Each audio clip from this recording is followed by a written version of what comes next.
subscribe and share। प्यारे बच्चों, विक्रम वेताल की कहानियाँ सभी बच्चों को बहुत अच्छी लगती हैं। ये बड़ों को ही बहुत ज़्यादा भाती हैं। विक्रम वेताल, जिसके रचयिता बेताल भट्ट बताए जाते हैं, जो न्याय के लिए प्रसिद्ध राजा विक्रम के 9 रत्नों में से एक थे। ये कथाएं राजा विक्रम की न्याय शक्ति का बोध कराती हैं। बेताल प्रतिदिन एक कहानी सुनाता है और अंत में राजा से ऐसा प्रश्न कर देता है कि राजा को उसका उत्तर देना ही पड़ता है। उसने शर्त लगा रखी है कि अगर राजा बोलेगा तो वह उससे रूठकर फिर से पेड़ पर जा लटकेगा। लेकिन यह जानते हुए भी सवाल सामने आने पर राजा से चुप नहीं रहा जाता। पर ये कहानियों का सिलसिला आखिर शुरू कब हुआ था? तो आज हम सुनाएंगे आपको बेताल और विक्रम की पहली कहानी, यानी विक्रम वेताल की कहानियों का सिलसिला कब से शुरू हुआ और उनकी प्रथम कहानी है कौन सी। आइए सुनते हैं विक्रम वेताल की पहली कहानी। और हाँ, एक बात और, हमारे इस चैनल को सब्सक्राइब ज़रूर करें, क्योंकि अब हम बहुत ही ज़्यादा मज़ेदार रोचक कहानियाँ विक्रम वेताल की आगे भी लाते रहेंगे और इसके अलावा भी बहुत सारी मनोरंजन से भरपूर कहानियाँ आपको हमारी तरफ से मिलती रहेंगी। तो इस चैनल को सब्सक्राइब करना बिल्कुल ना भूलें। आइए शुरू करते हैं हमारी पहली विक्रम वेताल की कहानी। बहुत पुरानी बात है। धारा नगरी में गंधर्वसेन नाम के एक राजा राज करते थे। उसके 4 रानियां थीं। उसके 6 लड़के थे, जो सब के सब बड़े ही चतुर और बलवान थे।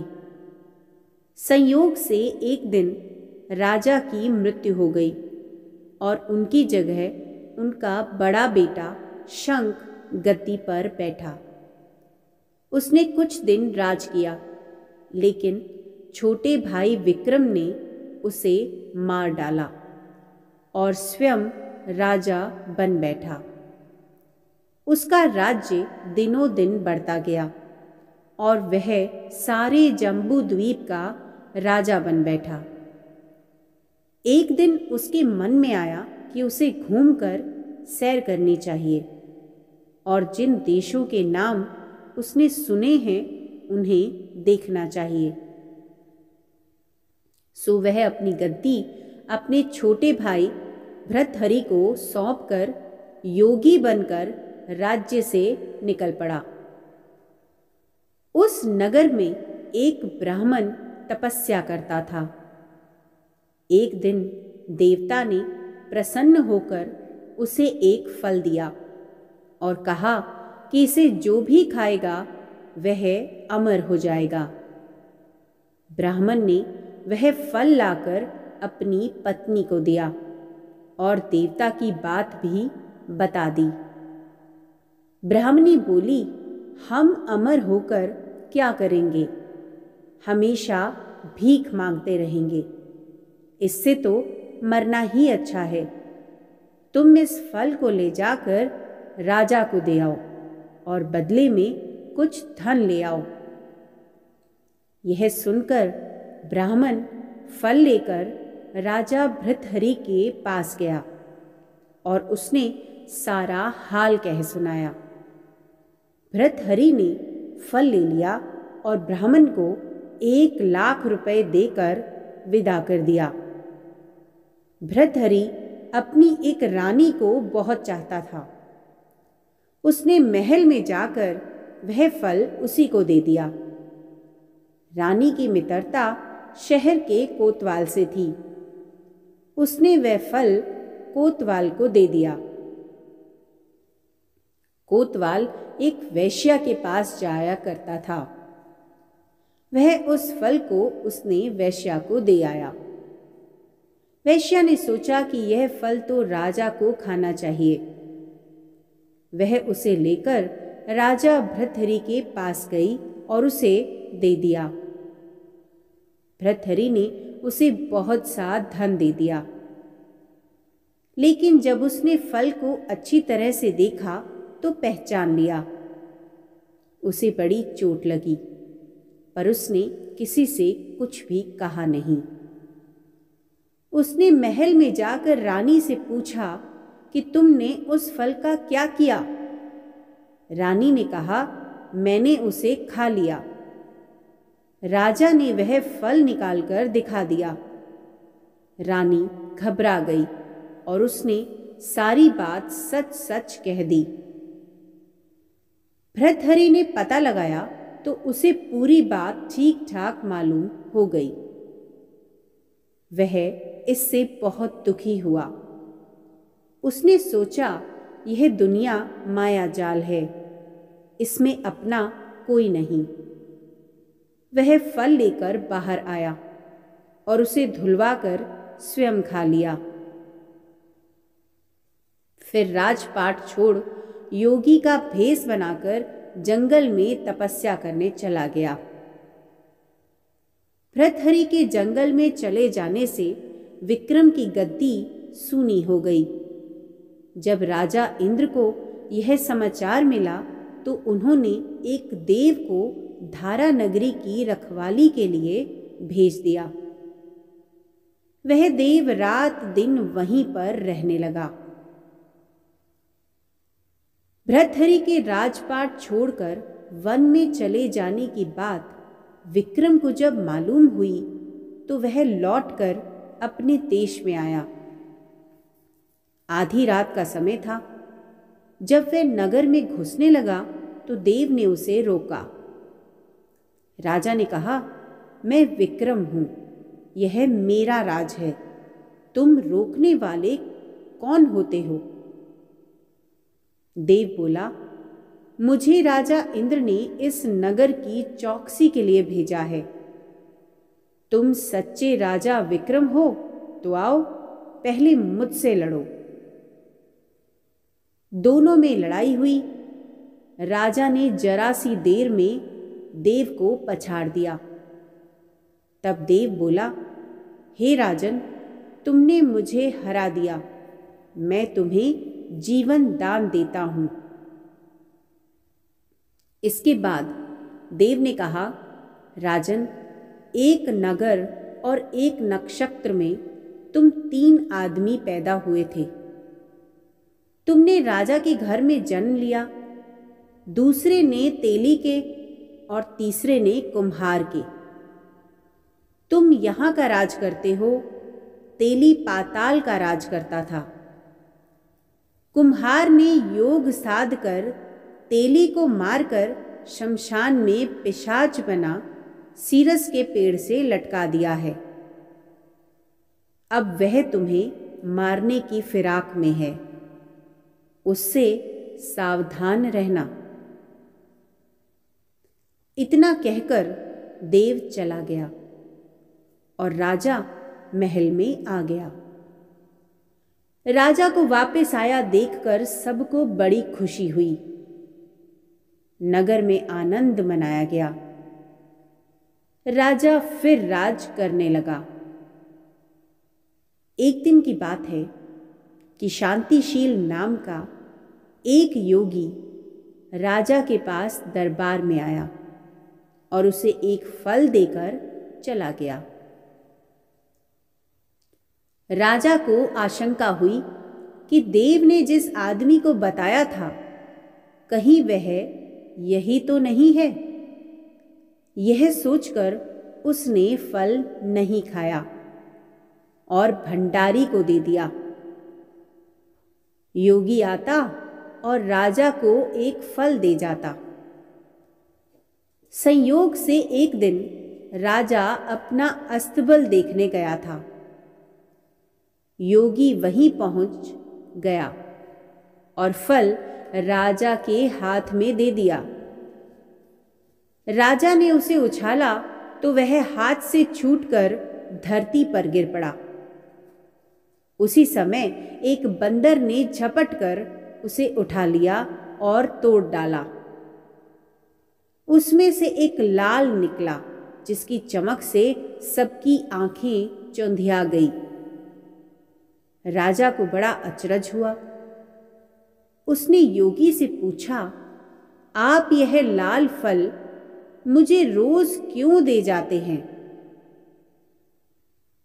योगी ने जवाब दिया, महाराज, राजा, गुरु, ज्योतिषी, वैद्य और बेटी, इनके घर कभी खाली हाथ नहीं जाना चाहिए।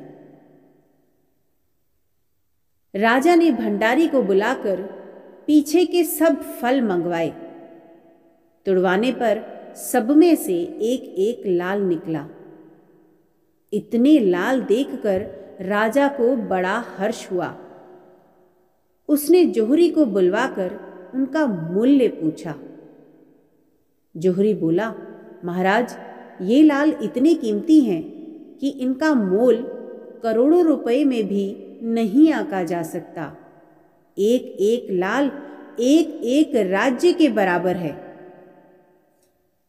यह सुनकर राजा योगी का हाथ पकड़कर गद्दी पर ले गया।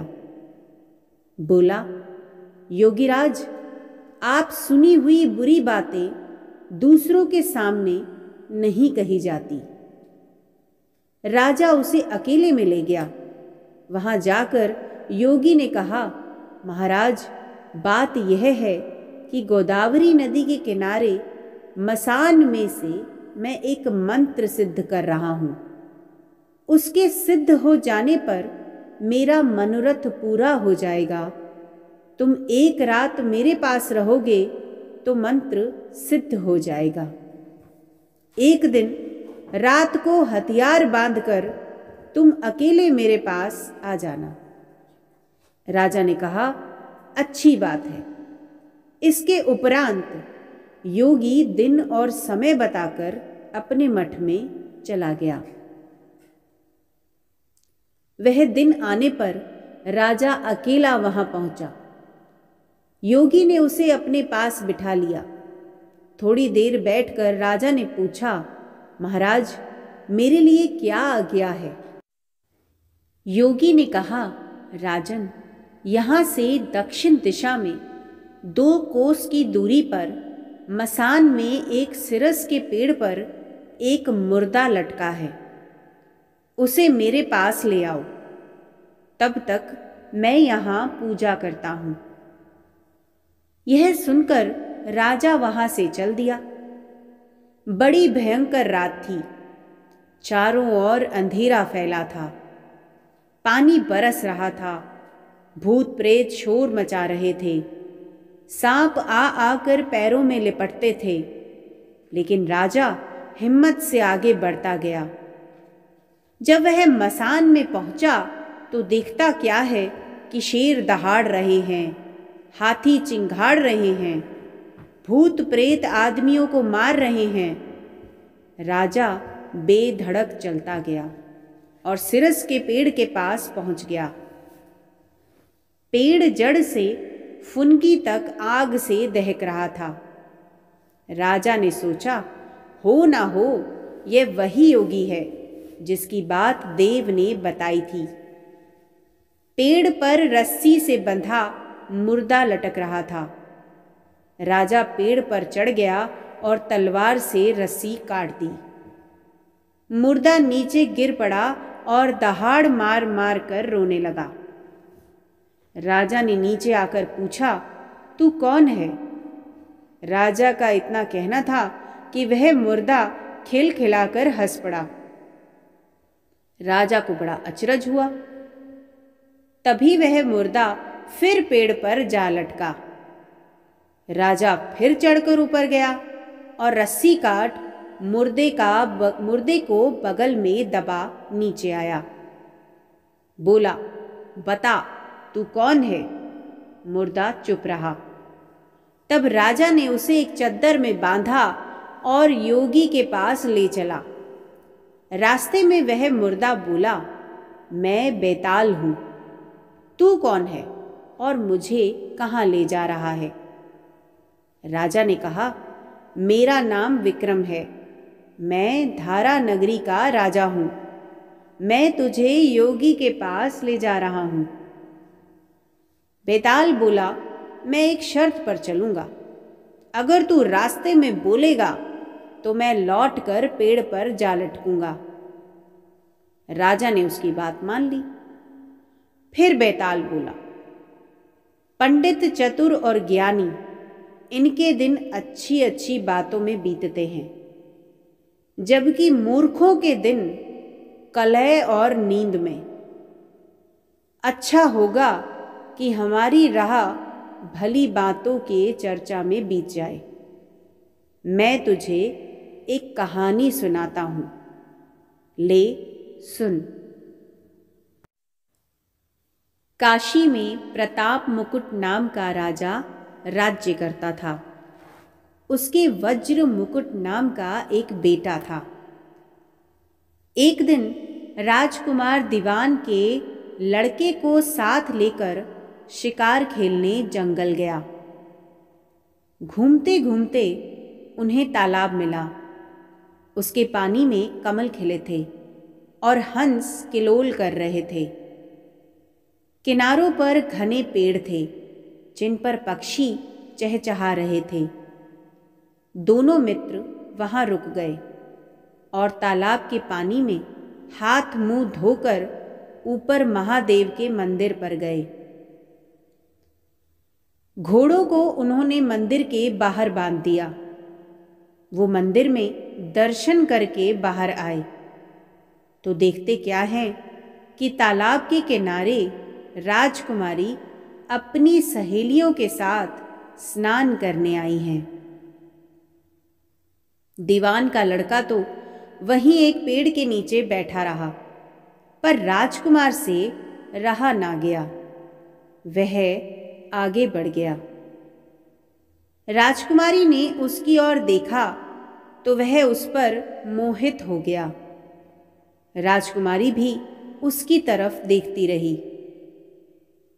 फिर उसने किया क्या कि जूड़े में से कमल का फूल निकाला, कान से लगाया, दांत से कुतरा, पैर के नीचे दबाया और फिर छाती से लगा अपनी सखियों के साथ चली गई। उसके जाने पर राजकुमार निराश हो अपने मित्र के पास आया और सब हाल सुनाकर बोला, मैं इस राजकुमारी के बिना अब नहीं रह सकता, पर मुझे ना तो उसका नाम मालूम है और ना ही ठिकाना। वह मुझे कैसे मिलेगी?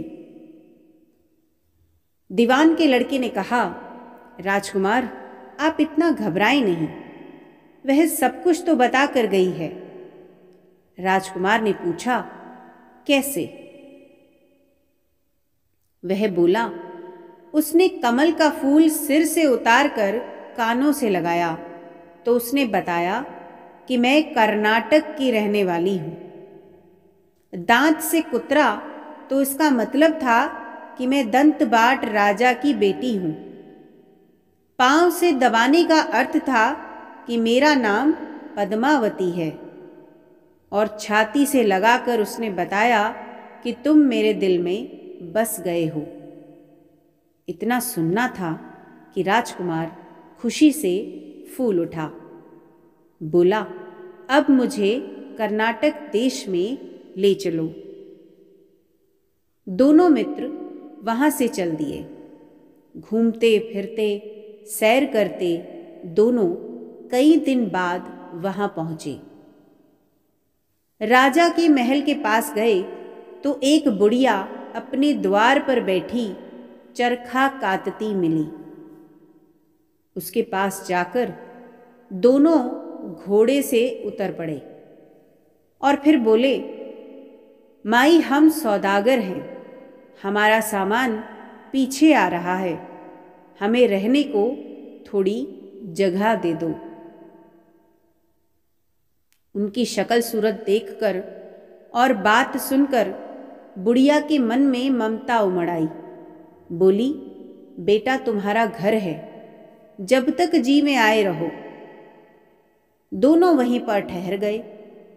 दीवान के बेटे ने उससे पूछा, माई, तुम क्या करती हो तुम्हारे घर में कौन कौन है? तुम्हारी गुजर कैसे होती है?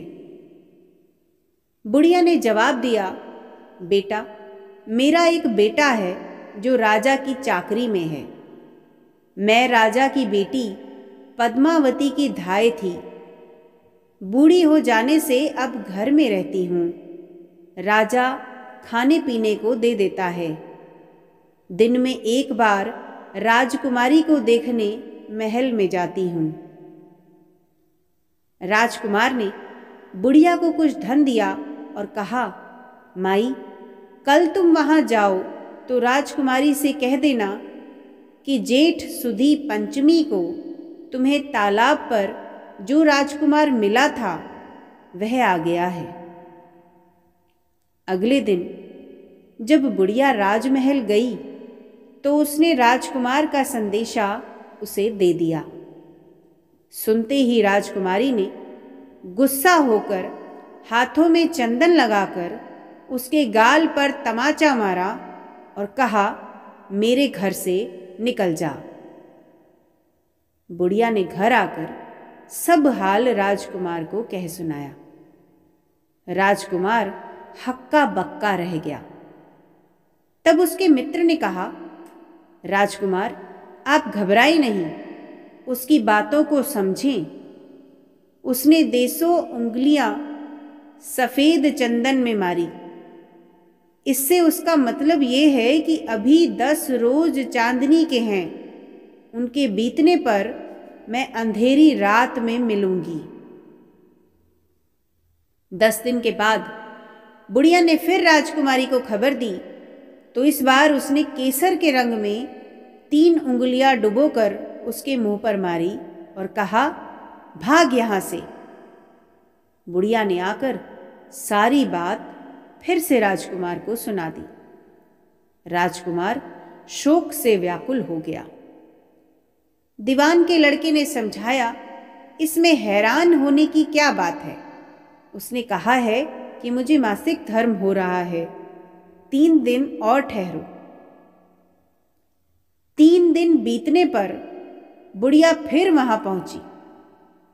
इस बार राजकुमारी ने उसे फटकार कर पश्चिम की खिड़की से बाहर निकाल दिया। उसने आकर राजकुमार को बता दिया। सुनकर दीवान का लड़का बोला, मित्र, उसने आज रात को तुम्हें उस खिड़की की राह में बुलाया है। मारे खुशी के राजकुमार उछल पड़ा। समय आने पर उसने बुढ़िया की पोशाक पहनी, इत्र लगाया, हथियार बांधे। 2 पहर रात बीतने पर वह महल में जा पहुंचा और खिड़की में से होकर अंदर पहुंच गया। राजकुमारी वहां तैयार खड़ी थी। वह उसे भीतर ले गई। अंदर के हाल देखकर राजकुमार की आंखें खुली रह गई। एक से एक बढ़कर चीजें थी। रात भर राजकुमार राजकुमारी के साथ रहा।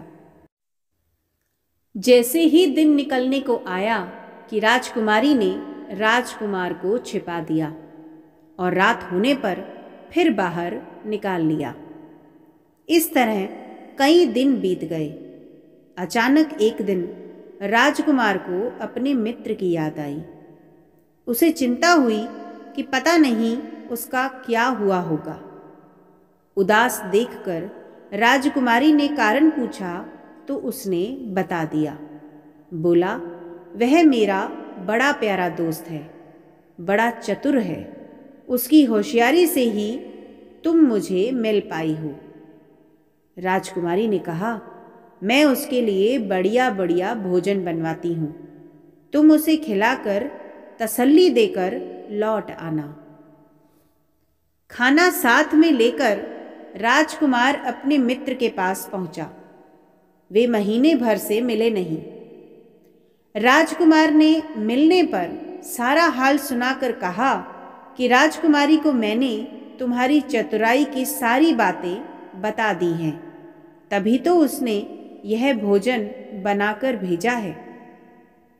दीवान का लड़का सोच में पड़ गया। उसने कहा, राजकुमार, यह तुमने अच्छा नहीं किया। राजकुमारी समझ गई कि जब तक मैं हूं वह तुम्हें अपने बस में नहीं रह सकती, इसलिए उसने इस खाने में जहर मिलाकर भेजा है। यह कहकर दीवान के लड़के ने थाली में से एक लड्डू उठाकर कुत्ते के आगे डाल दिया। लड्डू खाते ही कुत्ता मर गया। राजकुमार को बड़ा बुरा लगा। उसने कहा, ऐसी स्त्री से भगवान बचाए, मैं अब उसके पास नहीं जाऊंगा। दीवान का बेटा बोला, नहीं, अब ऐसा उपाय करना चाहिए जिससे हम उसे घर ले चलें। आज रात को तुम वहां जाओ। जब राजकुमारी सो जाए तो उसकी बाई जांघ पर त्रिशूल का निशान बनाकर उसके गहने लेकर चले आना। राजकुमार ने ऐसा ही किया। उसके आने पर दीवान का बेटा उसे साथ ले योगी का भेष बना मरघट में जा बैठा और राजकुमार से कहा कि तुम ये गहने लेकर बाजार में बेच आओ। कोई पकड़े तो कह देना कि मेरे गुरु के पास चलो और उसे यहाँ ले आना। राजकुमार गहने लेकर शहर गया और महल के पास एक सुनार को उन्हें दिखाया। देखते ही सुनार ने उन्हें पहचान लिया और कोतवाल के पास ले गया। कोतवाल ने पूछा तो उसने कह दिया कि ये मेरे गुरु ने मुझे दिए हैं। गुरु को भी पकड़वा लिया गया। सब राजा के सामने पहुंचे।